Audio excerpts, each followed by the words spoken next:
നടൻ അജിത്ത് വിജയൻ ഫെബ്രുവരി 9 ഞായറാഴ്ചയായിരുന്നു അന്തരിച്ചത്. 57 വയസ്സായിരുന്നു. PTI റിപ്പോർട്ടുകൾ പ്രകാരം മരണം കാരണം പുറത്തുവിട്ടിട്ടില്ല. ഭാര്യ ധന്യാണ്, ഗൗരിയും ഗായത്രിയുമാണ് മക്കൾ. മരണവിവരം അറിഞ്ഞ സഹപ്രവർത്തകർ സോഷ്യൽ മീഡിയയിലൂടെ നടന് ആദരാഞ്ജലികൾ അർപ്പിച്ചു.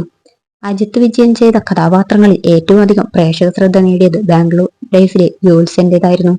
ഒന്നോ രണ്ടോ സീനിൽ മാത്രം വരുന്ന കഥാപാത്രമായിരുന്നുവെങ്കിലും അത് ശ്രദ്ധിക്കപ്പെട്ടു. സിനിമയിൽ നസ്രിയയുടെ ജാതകം നോക്കി നേരത്തെ വിവാഹം ചെയ്യിപ്പിക്കുന്ന ജ്യോത്സ്യന്റെ വേഷമായിരുന്നു അജിത്ത് വിജയന്. തമിഴിലും ഈ വേഷം ചെയ്തത് അജിത്ത് തന്നെയായിരുന്നു. അത്രയും ഏറെ ശ്രദ്ധ നേടി.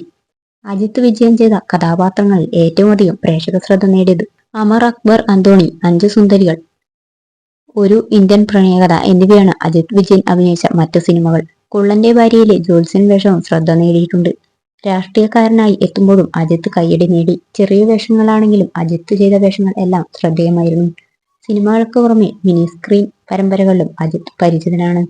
കലാകുടുംബത്തിൽ നിന്നും വരുന്ന നടനാണ് അജിത്ത്. മുത്തശ്ശൻ കലാമണ്ഡലം കൃഷ്ണൻ നായർ പ്രമുഖ കഥകളി ആശാനാണ്. മുത്തശ്ശി കലാമണ്ഡലം കല്യാണിക്കുട്ടിയമ്മ പ്രമുഖ മോഹിനിയാട്ടം നർത്തകിയാണ്. അന്തരിച്ച പ്രമുഖ നടൻ കലാശാല ബാബു അജിത്ത് വിജയന്റെ അമ്മാവനാണ്. അച്ഛൻ CK വിജയനും അമ്മ കലാവിജയനും കലാരംഗത്ത് പേരുകേട്ടവരാണ്. കലാവിജയൻ മോഹിനിയാട്ടം നർത്തകിയാണ്.